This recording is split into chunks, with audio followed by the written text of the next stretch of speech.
Irmãos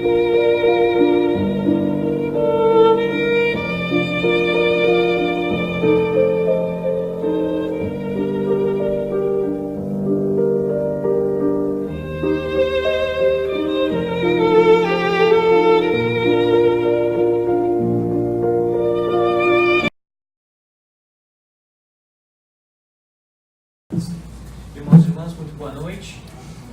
Muito obrigado pelo convite. Eu tenho 3 disclaimers antes de começar. O primeiro é que eu sou um fã incondicional, não só da pessoa, como da chefe, Eliane. Então, assim, sinceramente, se vocês não quiserem escondidinho, eu estou levando para casa. Mas não estou me escondendo, pelo menos eu estou aparecendo. Número 2, doutora Vanessa Ancelotti. Se vocês tiverem, Ancelone, perdão, se vocês tiverem a possibilidade, venham. Eu estou engatinhando em neurociência. Faço isso no meu business, tenho uma consultoria que trabalha com isso. Ela dá nada de braçada. Uso muito nas palestras espíritas, mas ela nada de braçada. Vale a pena chegar e conferir o que ela vai falar. E terceiro, o Alexandre foi uma das pessoas que mais me incentivou a dar palestra. Mais me ajudou, mais me mentorou, me deu livros e livros não só de espiritismo, como de economia. Então, assim, se vocês gostarem da palestra, vocês podem falar para mim. Se vocês não gostarem, culpa Alexandre. Bom, gente, agora falando sério. Nós vamos falar hoje de uma coisa muito importante, que é a educação. Então, a primeira pergunta que eu faço para vocês: qual é a diferença de instrução e de educação? Alguém tem uma pista? Não tem coisa certa ou errada. Qual a diferença entre instrução e educação? Alguém tem alguma pista? Instrução é informação. A educação é como você usa a informação. Exatamente. Educação é como filtrar a informação. Existe um vídeo da Google, que eu não sei se ainda está no ar, que chamava Did You Know? Ou se chama, de repente ainda está sendo veiculado. Foi de 2010. Esse vídeo fala da avalanche de informação que vem em cima de nós todos os dias. É uma tsunami digital de informação. E que nós não temos a capacidade de processar tudo isso. E nós acabamos não tendo a qualidade de processar o que nos importa. E ele falava o seguinte, para se ter uma ideia, um jornal New York Times de hoje equivalia a 1 ano de informação na virada dos séculos 19 para 20, de 1800 para 1900. Para se ter uma noção de quanta informação nós temos à nossa disposição. Só que o nosso cérebro, que nós achamos que é uma máquina maravilhosa, e não tem capacidade de absorver tudo isso, de forma alguma. Então, ou nós vamos aleatoriamente absorvendo informação, ou nós vamos usar a base que nós temos para absorver a educação, para absorver a informação. Qual é a base que nós temos? A educação. E de onde vem a educação? Vem da nossa casa, vem da nossa base. E hoje em dia, a discussão toda está sendo essa, porque muitos dos pais de hoje estão achando que a educação tem que ser dada pelo colégio,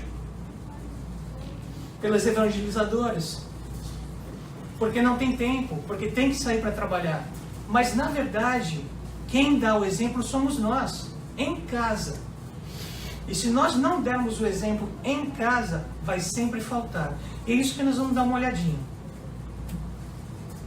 Olha só. Instrução se destina à sobrevivência.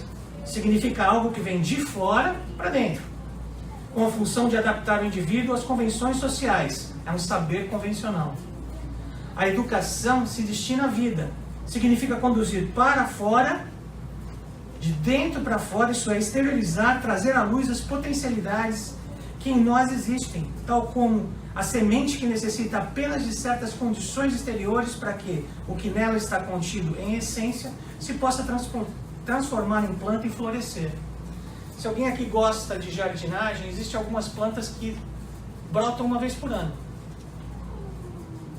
E o resto do ano inteiro elas voltam a ser semente. E você não as vê, mas elas estão lá e estão vivas. Estão esperando para brotar no ano que vem de novo. Então é isso.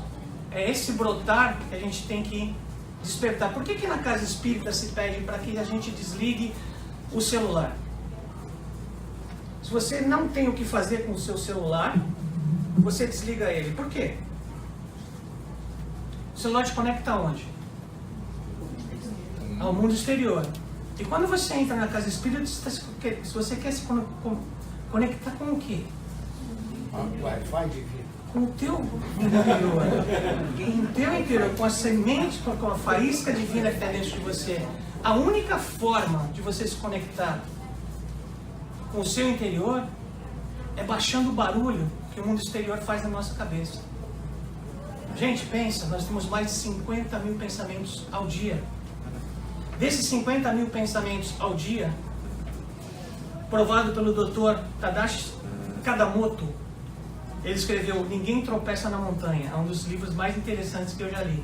Claro, se a gente tem uma sujeirinha, joga embaixo do tapete. Vai jogando, vai formando um montinho. Quando virou montanha, você já não tropeça mais nele. Porque você já viu a montanha na sua frente, de problema que você deixou de tratar. E ele fala o seguinte, desses 50 mil plus pensamentos que a gente tem por dia, somente 8% nós utilizamos, fazem bem pra gente ou nos levam a algum lugar. A maior parte de coisas que já passaram, que a gente não pode mais resolver, já passaram. Coisas que vão vir, que a gente não sabe se vai acontecer. E se? E a gente não sai do lugar. A proposta é, vamos usar mais do que esses 8% do nosso pensamento. De que forma? Colocando algumas bandeirinhas na nossa cabeça. Opa, já vi esse filme antes. E já sei como ele termina. E se eu deixar ele continuar para frente, ele vai terminar da mesma forma. Uma das frases que eu mais adoro, de Albert Einstein, é a definição de insanidade. Continuar fazendo a mesma coisa que a gente sempre fez e querer um resultado diferente. Isso é insanidade. Se você quer uma diferença, se você quer um resultado diferente, faça diferente. Ou então o resultado vai ser o mesmo. Nós não temos como mudar isso. Não temos como. A outra palestra que eu dei aqui, eu perguntei principalmente para as mulheres que cozinham, né? Como é que se faz um bolo? A gente põe farinha, põe ovo, põe leite, põe açúcar. E aí eu falei, mas peraí, eu não quero fazer com açúcar, eu quero fazer com sal. Não, eu quero que seja doce. Mas eu quero fazer com sal, tem como? Não, peraí, eu sempre fiz assim, aqui tá quase lá. Mas ainda tá salgado. Eu preciso que você me ajude, você é um super chefe. Me ajuda. Eu quero usar sal. Não tem como, né, gente? Mas isso somos nós. Nós queremos usar o sal para fazer doce. Como é que a gente consegue isso? Não consegue. Não tem jeito. Nós temos que mudar a receita do bolo para que esse bolo fique doce. Senão a gente sempre vai ter um bolo salgado. Nada contra. Mas não é isso que você queria fazer, Você queria um bolo doce. Ele não saiu doce. Educar é disponibilizar condições para o pleno desenvolvimento do ser humano nos aspectos biológico, intelectual, psíquico, psicológico, social, estético, ecológico, moral. Instruir resume a transmitir ou adquirir conhecimentos. Gente, a gente tem aqui algum professor, alguém que trabalhou com instrução aqui. Vocês vão me desculpar, eu também dou aula, mas eu vou ter que cometer uma heresia aqui. A nossa instrução, do jeito que ela é colocada, muitas vezes chegava no fim do ano e eu desejava que fosse julho. E que ainda tivesse festa junina. Para eu pegar aqueles livros que eu não precisava usar mais e ajudar a fazer a fogueira. Porque eram livros onde o professor só me pedia para decorar o parágrafo 3 ao parágrafo 5. Não me pedia nenhuma interpretação minha daquilo e que eu repetisse. Então o que é a instrução que a gente recebeu e que ainda é passada para os nossos filhos no colégio? É um acordo feito pelo Henry Ford, também na virada do século XIX para o século XX, quando ele precisava de pessoas para trabalhar na indústria.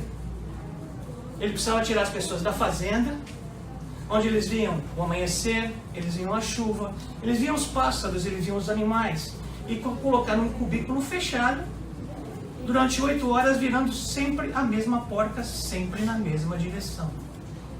Ele não conseguiu. E o que ele fez? Ele fez um acordo com a escola, que ele daria dinheiro para a escola se eles ensinassem as crianças a respeitar, ler, entender e respeitar o manual. Não é isso que a gente fez. Durante muito tempo, nós lemos os livros, recitamos os livros, e alguns de nós não gostamos depois desses livros, porque nós não entendemos, nós só recitamos, nós só recebemos instrução, nós não adaptamos a nossa vida, nós não trabalhamos isso para a nossa vida. O ensino administrado pelas instituições humanas em geral, religiões, escolas, universidades, embora nos informe sobre coisas supérfluas, quase nada atrás daquilo que temos mais necessidade de conhecer para a conduta, o direcionamento da existência terrestre e a preparação para o além. Nós vamos falar daqui a pouquinho de 3 tipos de inteligência. Todo mundo conhece o QI, né? O IQ, coeficiente de inteligência. Até 10, 15 anos atrás, o que as empresas mais queriam, que você fosse uma pessoa inteligente. No final dos anos 90, 89 na verdade, um cara chamado Daniel Goleman criou o termo inteligência emocional. E começou a se valorizar as emoções das pessoas. Então, você é tão inteligente quanto você consegue se controlar na frente dos outros. Vou fazer a empatia. Exatamente. E existe um terceiro nível, que é a inteligência espiritual. Que é isso que nós estamos desenvolvendo aqui no centro. Que é isso que nós estamos trabalhando dentro de nós. E vai um passo além da inteligência emocional. Porque a inteligência emocional vai se limitar às coisas que nós vemos no nosso dia a dia, no plano terrestre. Existem coisas que não têm explicação aqui. E se não tem explicação aqui, acontece porque existe uma outra explicação. E é aí que nós usamos a nossa inteligência espiritual. Mas vamos para frente. Olha que interessante essa entrevista com Haroldo Dutra Dias sobre educação. Achei maravilhoso, estou trazendo para vocês darem uma escutada.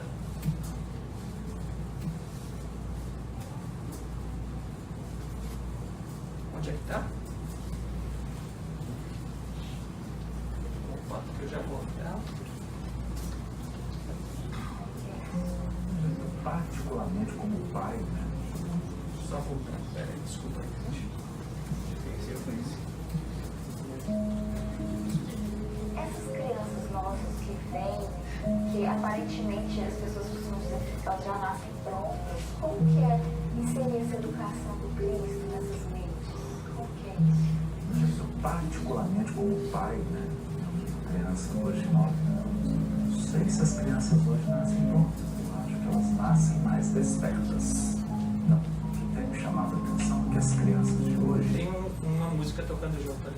Porque ficou ligado o YouTube. mais intensidade e numa amplitude. Por exemplo, assim. Eu acho que eu era 20 vezes mais ingênuo que meu filho, que tem uns 9 anos. Então, ele acessou o patrimônio espiritual dele de uma maneira muito mais intensa do que eu. Elas vêm com um microprocessador, um chip novo. Então a capacidade de processamento cognitivo, intelectual e até emocional delas é maior. Mas isso necessariamente não implica que elas sejam portadoras de valores morais mais sólidos. Pelo contrário. Então, mais capacidade de hardware, mais imensa necessidade de um bom software. E esse bom software é a evangelização.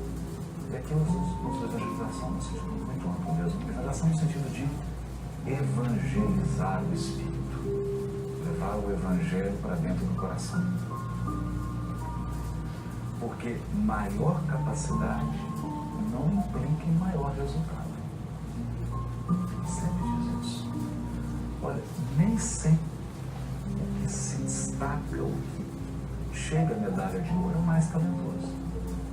Na maioria das vezes é o mais esforçado, porque o mais talentoso acomodou-se na preguiça. Ele tem tanta capacidade que ele é preguiçoso, não é disciplinado. E nós temos percebido isso.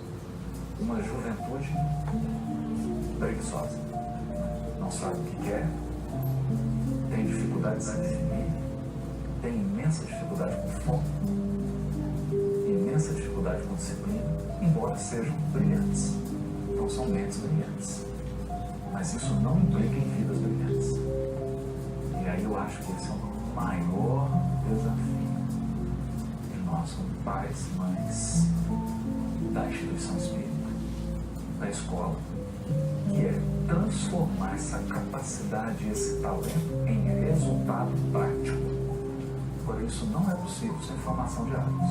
E formação de hábitos implica em disciplina. E aí como nós vamos fazer? Não é? Tem que acostumar o paladar deles ao amargo.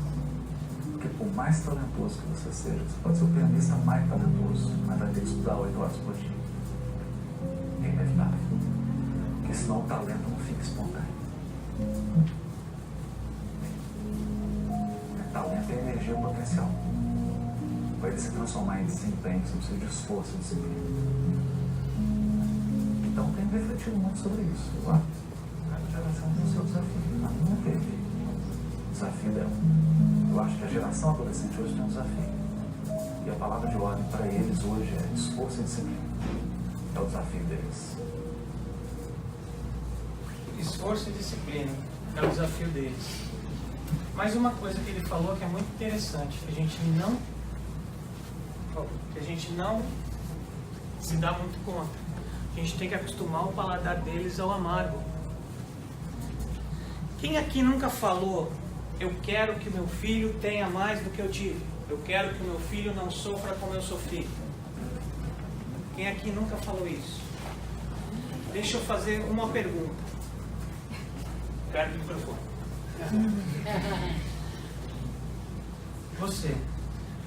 Você já matou alguém? Não nessa vida. Você já roubou? Não, Você é uma pessoa má? acho que não. Você trabalha? Trabalho. Você é bem tida pelos seus amigos, pelas pessoas com quem você trabalha? Sim. Então por que você quer que seu filho tenha coisas diferentes que você teve se você chegou até aqui e você é uma pessoa de bem? Aí tem uma pergunta boa pra gente se fazer. Por que eu quero que meu filho tenha mais do que eu, se o que eu tive me trouxe até aqui? E a gente tem muitos exemplos. Eu sou um. Não nasci em berço de ouro, mas quase que nasci num berço de prata. Minha esposa nasceu num berço de latão. E ela é muito mais do que eu, porque ela aprendeu com a diversidade. Ela aprendeu a dar valores que eu agora, depois de 50 anos, estou dando. Então vamos pensar nisso. Para quê? Eu quero que meu filho tenha mais. Se eu não disser para ele que isso é mais e que eu estou dando isso, por que eu acho que ele vale mais? Se nós não explicarmos as coisas, simplesmente eles vão take it for granted. Eles não vão dar valor. E o que ele falou, essa geração carece de valores. Essa é uma geração, há pouco tempo eu coloquei eu postei na internet, chamada de floco de neve. Extremamente instável, que se derrete rápido. E hoje saiu uma matéria muito interessante, porque isso é muito perigoso, gente. Olha só, essa geração é uma geração que vive atrás do computador. Então ela não é uma geração que fala cara a cara com a gente. Ela vive através dos avatares que elas criam na internet. E elas creem que são esses avatares. Nós assistimos um filme, adoramos o filme, vivíamos junto com o mocinho, com a mocinha e tudo mais. Alguns se gostavam mais do bandido, mas tudo bem também. Mas quando a gente voltava para a vida real, a gente sabia que a coisa não era bem assim. A gente fazia a nossa adaptação. Essas crianças não conseguem fazer essa adaptação. Elas não querem fazer essa adaptação. Sabe o que acontece? Olha só, hoje eu coloquei um artigo chamado A Incrível Geração de Fotos Sorridentes e Travesseiros Encharcados. Essa é uma geração que com 12, 13 anos pensa em se matar. Pensa em dar cabo da vida. Viver uma vida de mentiras é não querer entrar em contato com as próprias emoções. Eles vivem os avatares e não querem se conectar com o que é de verdade que vai dentro delas. Com os medos e dúvidas que invariavelmente nos assolam num momento ou outro. Com a solidão, com o tédio, com o anseio desenfreado, somado à dificuldade de sermos populares, antenados, cools ou glamourosos. É querer parecer o que não é para impressionar quem não importa. Vou repetir, é querer parecer quem não é para impressionar quem não importa. É maquiar a realidade para ser aceito e amado. É sentir-se cobrado pela exigência da felicidade. Isso a gente ouve muito. É copiar o que não gosta para se sentir incluído. É chorar escondido por não se sentir compreendido. Isso é só um trecho, gente. Mas essa é a geração. Eu tive a bênção de trabalhar durante 6 meses no CVV. Para quem não sabe, Centro de Valorização da Vida. Para quem ainda não sabe, igual ao Suicidal Hotline daqui dos Estados Unidos. E muitas crianças, porque elas sabem usar a internet mais que os pais, usavam o chat, que é o que a gente usa porque estava atendendo no Brasil, não dava para atender por telefone, o valor seria absurdo de ligação. E muitas crianças de 12, 13 anos falando que a vida não tinha sentido, porque o namorado deu fora nela, porque na escola estava muito difícil, porque os pais não entendiam ela, e assim por diante. Coisas que se nós fôssemos reagir, falar, sai, pelo amor de Deus, queria vergonha na cara. Não é assim.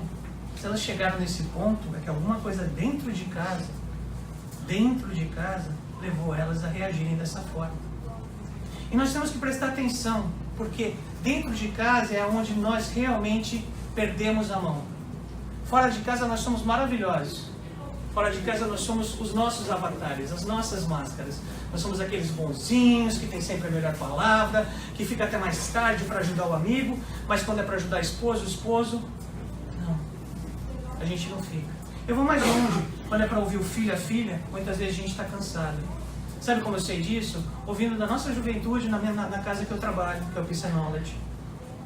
Eu já ouvi de crianças falando, poxa, eu vou falar com meu pai do que eu aprendi na evangelização e ele não tem tempo para me ouvir. E não é só na nossa casa, não. É em todas as casas. É em todos os colégios. É em todas as instituições de ensino.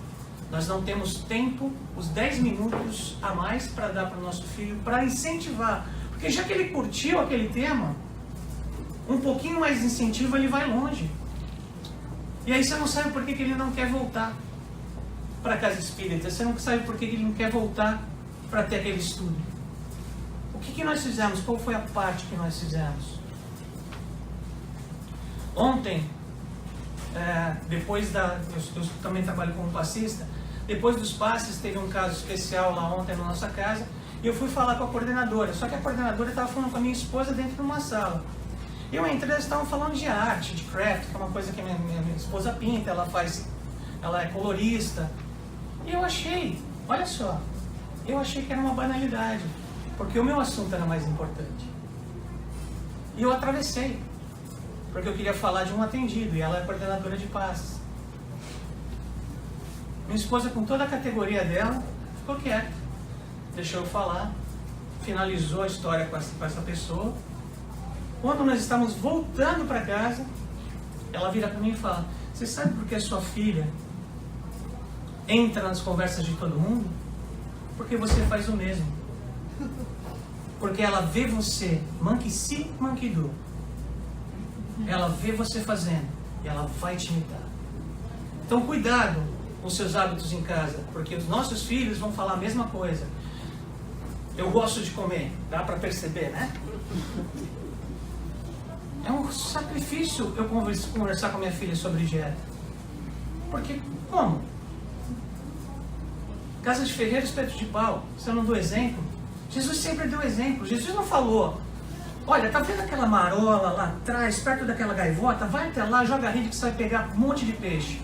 Ele pulava na barca e jogava a primeira tarrafada e trazia peixe. Aí falava, agora faz vocês. Ele ensinava. Só que nós não fazemos isso e nessas nós estamos perdendo. Não é o respeito, mas eles não acreditam porque nós não fazemos. A gente não fala isso sobre liderança? O líder tem que mostrar, o líder tem que fazer. Nós somos os líderes da nossa casa, dos nossos filhos. Nós temos que dar o exemplo. Então nós temos que estar sempre prestando atenção. Mas é muito fácil a gente ter a palavra destemperada, a palavra sem filtro, para o nosso companheiro, para a nossa companheira, para o nosso filho.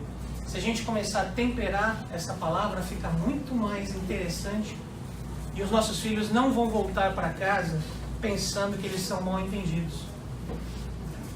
Isso faz uma diferença incrível, gente. Incrível. Bom, a gente estava falando de coeficiente de inteligência. Perdão. O coeficiente de inteligência é equivalente à educação pragmática. O que é educação pragmática? Deixa eu olhar aqui que o olhinho já está... Vou sair do microfone, olha aí. Vou pôr para cá. Pode sair. Vou pôr para cá. Tá. Filosofia da educação. Educação pragmática. Educação não se restringe ao ensino do conhecimento como algo acabado. O sentido de estudo está na utilidade, o efeito prático, que qualquer ato, objeto ou proposição possa ser capaz de gerar. O indivíduo somente passa a ser um conceito significante quando considerado parte inerente da sociedade. Pensa a educação de uma maneira que está centrada no desenvolvimento da capacidade de raciocínio e espírito crítico do aluno. O que você achou desse trecho que eu te pedi para ler do livro? O que você pensa sobre esse texto de Oswaldo Cruz? O que você acha? Essas palavras nunca tiveram, esses verbos nunca tiveram na boca dos nossos professores. Ou pelo menos da maior parte deles. Isso é inteligência emocional. Isso é inteligência emocional. Você sabe, quer ver o que é o QI? Está aqui, ó. Educação progressiva, mediadora e construtora. Existência precede essência. Well, já começa alguma coisa estranha aqui, né? Se nós somos espíritos que animam a carne, nós precedemos essa existência. Ou seja, a nossa essência espiritual precede a nossa existência atual. Nós estamos, nós não somos. Nós estamos encarnados. Procura analisar o homem como indivíduo, sendo que esse faz sua própria essência. Não. Nós já temos uma essência. Nós podemos melhorar, que é o que a gente tenta fazer na casa espírita, ou nós podemos, como diz o Dr. Alberto Almeida, arrumar mais encrenca. Vai depender do nosso foco. Lembra que o Haroldo falou? Eles têm problema com foco. O que é o foco? Foco, uma palavrinha de 4 letras, é basicamente o que dirige a nossa vida. Para onde você olha, é o que você vê. Se você levanta e começa a ver tudo errado, você vai continuar vendo tudo errado. Se você levanta e decide a ver as coisas certas que acontecem no dia, você vai ver tudo certo.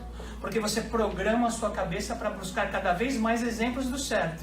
Assim como quando você olha para o errado, você começa a programar a sua cabeça para procurar cada vez mais errado. Faz sentido, gente? Não é assim que funciona. Hoje eu levantei com o pé esquerdo, desculpa os canhotos. Mas a gente fala isso, né? Levantei com o pé esquerdo. Não, você não levantou com o pé esquerdo, você levantou com o foco esquerdo. Você levantou sem foco. Então existe uma coisa muito simples que você pode fazer. Levanta da sua cama e começa a agradecer pelas coisas que você tem. Você está forçando a sua cabeça a procurar motivos para agradecer. Então você levantou da sua cama, antes de você pensar, eu tenho que tomar banho. Antes de qualquer coisa, seu cérebro está zero. Porque quando nós estamos dormindo, nosso espírito não está no nosso corpo. Então nosso cérebro não tem a necessidade de funcionar, não tem a necessidade de ter pensamentos. Todo líquido, toda a química que está no nosso cérebro se esvazia. A partir do momento que você acorda e você põe o cérebro em funcionamento, ele começa a fabricar esta química. Se a primeira coisa que você colocar nesta química são pensamentos bons de agradecimento, você coloca energia boa, positiva. Como nós somos um feixe de átomos, física quântica, quanto mais energia positiva a gente puser, mais a gente vai emanar. E mais gente boa a gente vai atrair. E não só gente boa, porque o que é o espírito? Não é energia? O espírito não é uma energia? Se você emana uma energia positiva, você atrai. E se emana uma energia negativa? Meu pai adorava falar uma coisa: quanto mais eu rezo, mais assombração me aparece. Então ele estava rezando meio errado. Ele não estava rezando certo.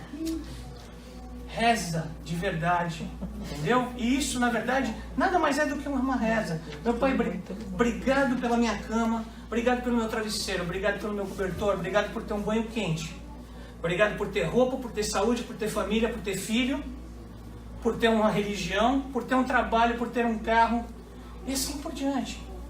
E você vai ver uma coisa maravilhosa que a gente programa no nosso cérebro. Depois de algum tempo, varia de pessoa para pessoa, essa programação dispara na sua cabeça sem você precisar nem querer pensar nela, porque você entrou no hábito. Então você acorda, sua cabeça dispara isso. Faz uma diferença incrível no seu dia. Dirige o seu foco para coisas positivas. Mas, mais uma vez, não acredita em mim. O Alexandre contratou um impostor para vir aqui na frente e falar um monte de besteira para vocês. Façam. Aí depois vocês vão poder saber se funciona ou não. Se vocês não fizerem, são só palavras. Se vocês sentarem aqui e ouvirem os melhores palestrantes e não aplicarem na sua vida, são só palavras. É só informação, não virou educação, gente. Vocês querem saber? A gente falou, né? Educação pragmática é o coeficiente emocional, inteligência emocional. Educação progressiva é a inteligência que a gente, coeficiente de inteligência. O que seria a inteligência espiritual? Definido por Leon Denis: instruamos a juventude, esclareçamos sua inteligência, mas antes de tudo falemos ao seu coração, aos sentimentos. Tende como templo o universo, como altar a consciência, como a lei a caridade, por imagem Deus, por religião o amor. Todo mundo sabe o que é coaching aqui, correto? O princípio do coaching é o seguinte: ação, emoção, gera ação. Ação continuada gera hábito. Hábito continuado gera crença. O que desperta a nossa emoção? Muitas vezes o nosso pensamento. Muitas vezes alguma coisa que vem a gente reage, mas de qualquer forma é um pensamento. E como o pensamento ainda não foi descoberto pelos cientistas dentro dos nossos lobos cerebrais, ele vem de algum canto, porque nós temos 50 mil plus ao dia. Então ele provavelmente faz parte de nós, espíritos. Ele gera emoção. Então se nós cuidarmos do pensamento, nós temos a emoção certa na hora certa. Gente, a coisa, o mercado de trabalho e a educação versus informação está tão complicada que agora a gente tem robô, a gente tem inteligência artificial para competir com os nossos filhos. Esse cara aqui, Jack Ma. Jack Ma é o dono da maior trader do mundo, chamada Alibaba, ou pra gente Alibaba. Ele, para quem não conhece, para quem não sabe, ele foi um dos professores mais queridos da universidade que ele deu aula. Ele só partiu para o mercado porque ele cansou de falar na teoria e falou: deixa eu aplicar na prática e ver se dá certo. Deu tanto certo que hoje ele é o dono da maior trader do mundo.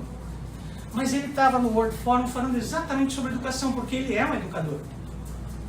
Então, está consultável. Se vocês depois tiverem alguma dúvida do que ele falou, vem e conversa com a gente, tá? Não deu para traduzir em português.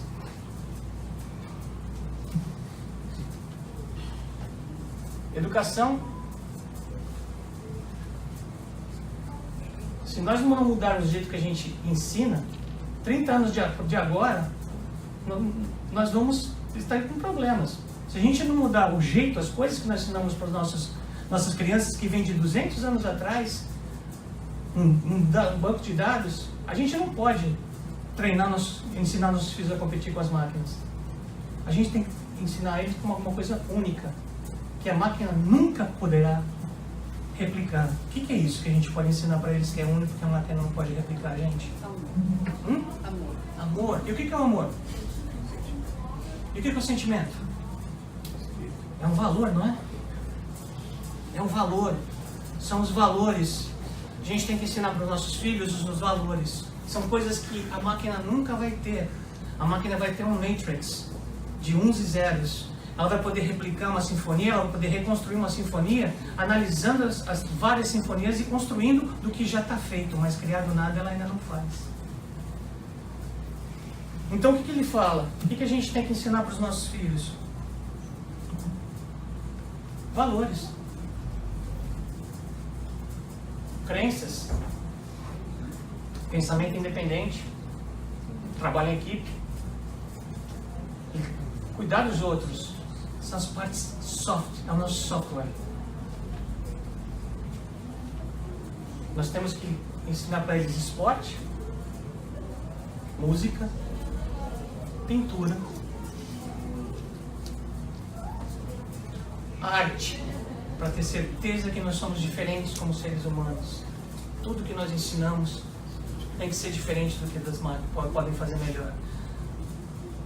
A máquina não se cansa. A máquina não descansa, ela não se cansa, ela não erra no cálculo, ela sempre vai repetir o mesmo cálculo várias vezes por dia. Nós nos cansamos. Nós temos uma quantidade de energia calculada em glicose que o nosso cérebro consome, que o nosso corpo consome, que quando ela baixa, acabou a brincadeira, game over. Não dá para trabalhar. A máquina não. Você continua alimentando ela de memória e está ligada na energia, acabou. E tem máquinas que nem precisam, né? Porque elas têm a sua própria bateria e se recarregam. Então, não dá para competir com máquina no quesito inteligência QI. Só vai dar para competir com máquina no QE, no EQ, Emotional Quotient, inteligência emocional. E eu vou mais longe, porque nós estamos no centro espírita, inteligência espiritual. Gente, Deus é justo? Certeza?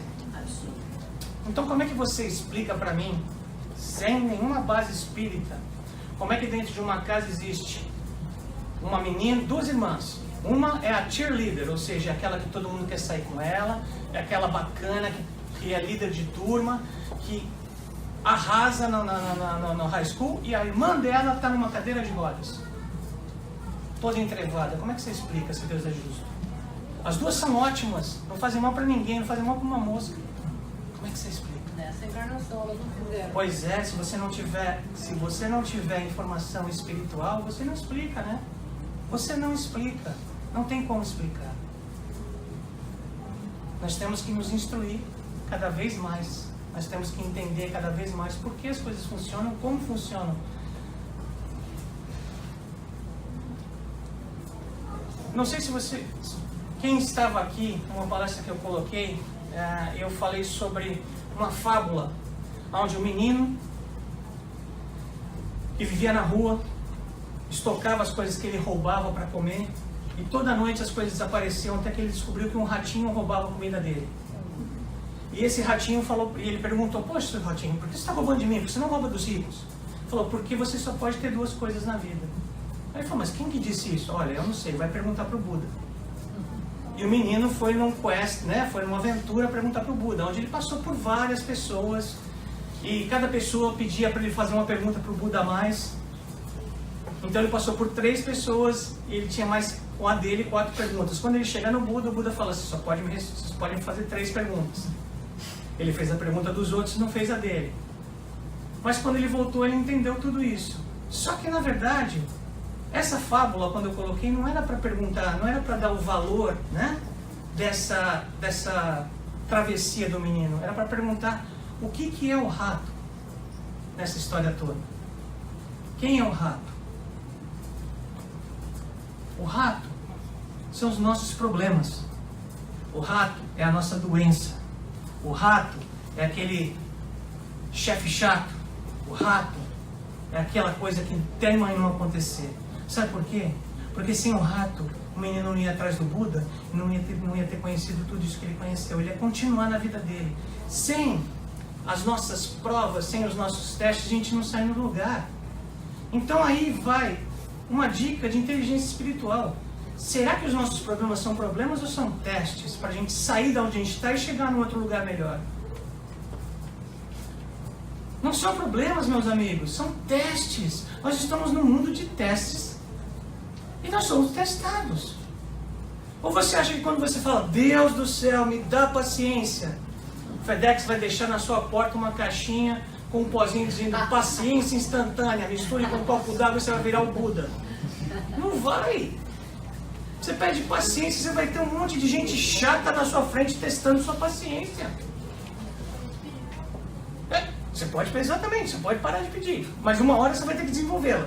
Então, gente, vamos entender que os nossos problemas nada mais são do que um convite para a gente amadurecer, para a gente melhorar, para a gente progredir.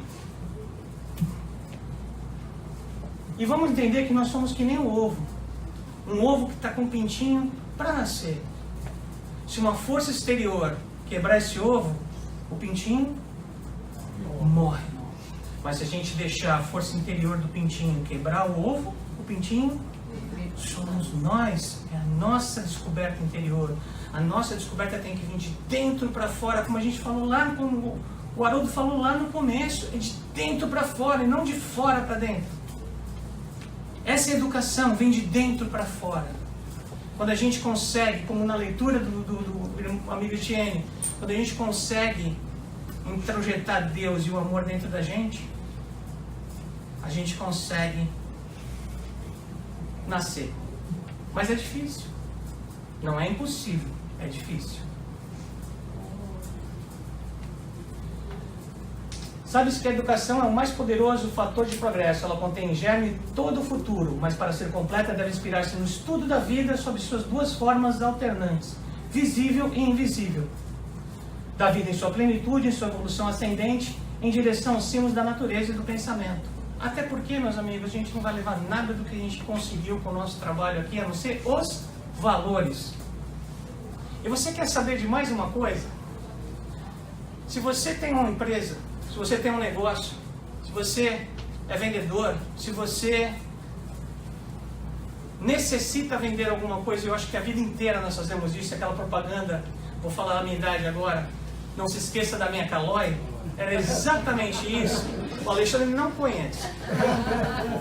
Não se esqueça da minha Caloi, o menino colocava em todo lugar da casa um post-it, não se esqueça da minha Caloi, para o pai comprar a Caloi dele de Natal. Ele estava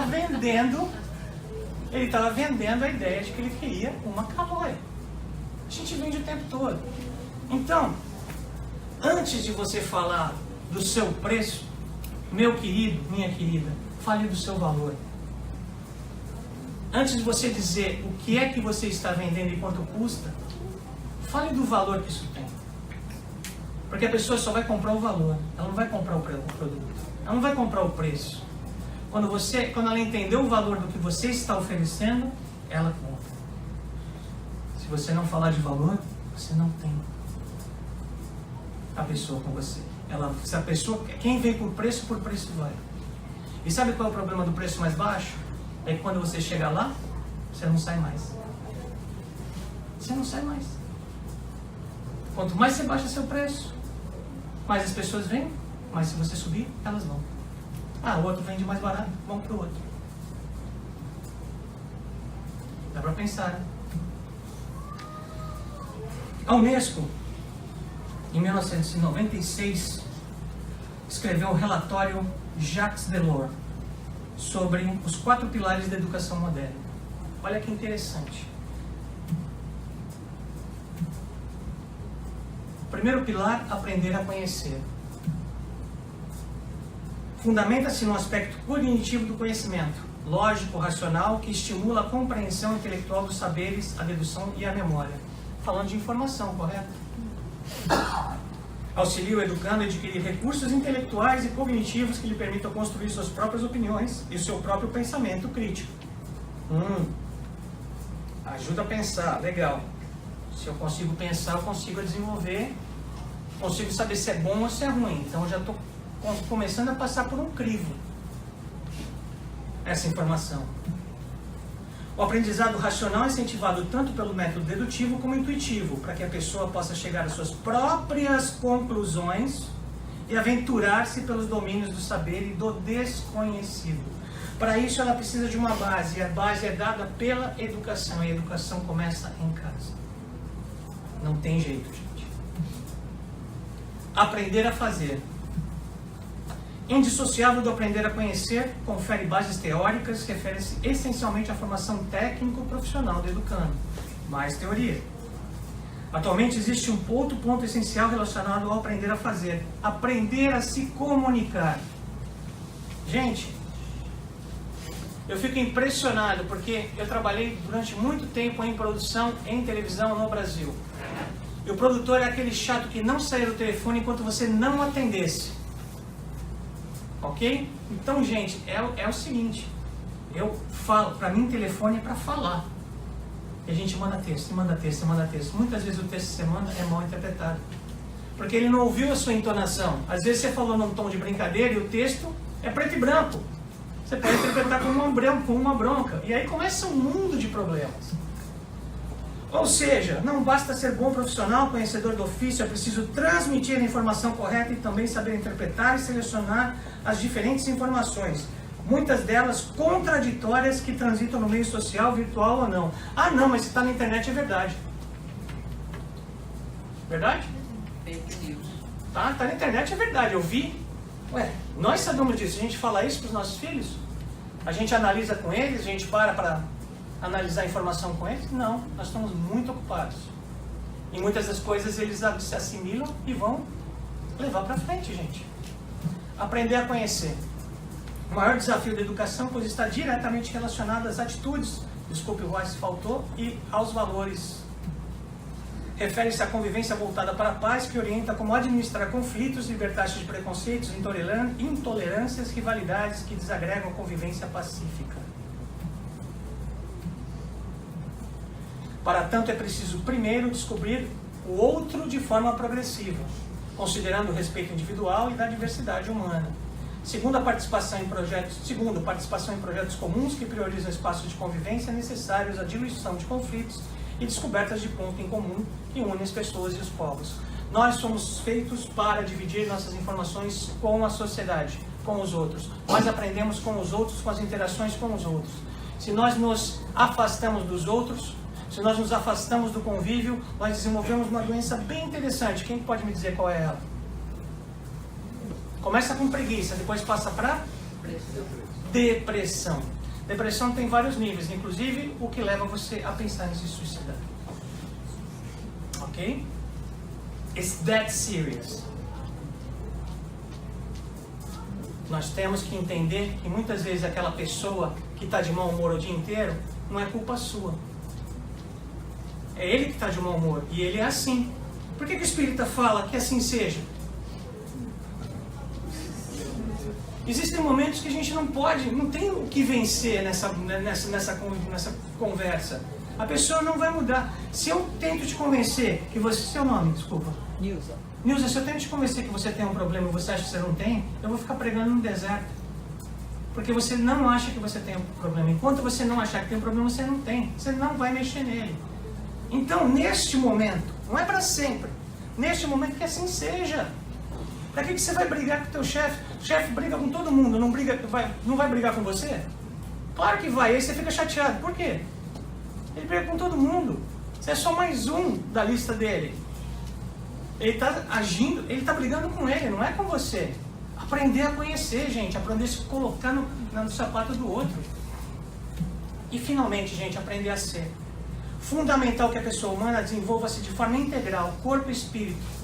Inteligência e responsabilidade pessoal, sentimentos e emoções, sensibilidade estética e ecológica, espiritualização, solidariedade, etc.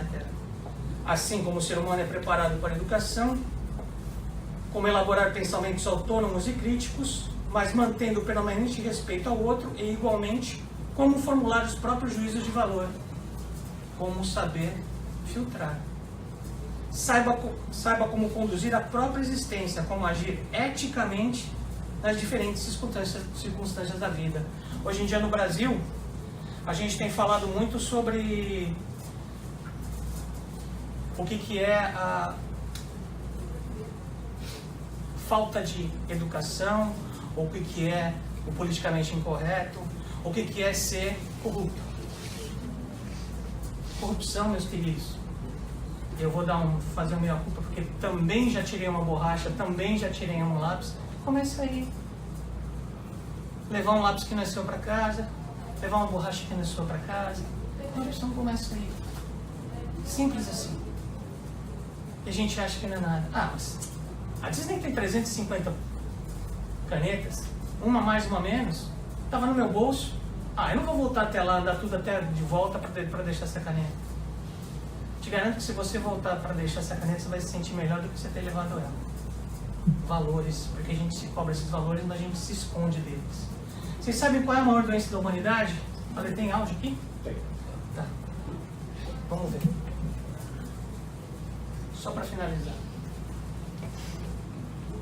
A maior doença da humanidade é a ignorância. É a ignorância. Como é amor. A ignorância matou mais do que todos os legais, do que é a causa de tudo. A ignorância da infelicidade, do fracasso e do desalento. Todas as ignorâncias que o ser humano tem, a ignorância de não tem, fala de ignorar. Ignorar que são vitais para você, para a sua felicidade, para a sua paz, para o seu equilíbrio mental. Ela se chama Bosque dos Desejos. Havia um homem. Bom, gente, deixa eu Esse bosque se chamava Bosque dos Desejos. dar uma paradinha aqui. Deixa eu só passar isso para vocês. Então, o que ele colocou? Qual é o maior problema? Ignorância. Mas é ignorar as coisas e não ser ignorante com os outros. É ignorar, é deixar para lá. É não resolver na hora que pode resolver. É não fazer na hora que pode fazer. E ele conta essa história do Bosque dos Desejos. Essa história é simples.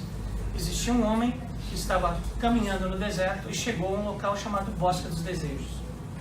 Aí ele chega numa árvore e está escrito: tudo que você desejar aqui vai ser realizado. Tudo. Ele estava com fome, pensou em comida, pensou que bom seria que eu tivesse comida da Eliane aqui. E a comida maravilhosa se manifestou. E ele comeu e se saciou. Depois que ele comeu e se saciou, ele desejou alguma coisa para beber. E água fresca e pura apareceu na frente dele. E ele se saciou com essa água. Aí ele sentou embaixo da sombra para descansar e começou a pensar: mas não é possível, né, gente? Olha como é a nossa cabeça. Mas não é possível, tem alguma coisa errada aqui. Eu penso em comida, ela aparece. Eu penso em bebida, ela aparece. Não, tem alguma coisa errada aqui. Devem ter alguns demônios aqui do meu lado fazendo materializar essas coisas. E no momento em que ele pensou, devem ter alguns demônios, os demônios apareceram na frente dele. E ele falou: agora eu estou perdido, esses demônios vão me matar. E no momento em que ele pensou, eles vão me matar, este cidadão morreu. Assim somos nós. Nós não prestamos atenção nos nossos pensamentos, porque os nossos pensamentos se transformam em emoções, se materializam em atos e muitas vezes matam uma relação, matam um convívio, matam muitas coisas. Então, meus queridos, nesta noite de sexta-feira, que vocês vieram até aqui para desejar o melhor para vocês, eu desejo que essa árvore frondosa só dê frutos bons e que o foco de vocês esteja voltado sempre para fazer o bem, para ajudar o próximo e principalmente, lembrem-se que o único amor que sacia é aquele que a gente dá e não que a gente quer receber. Muito obrigado.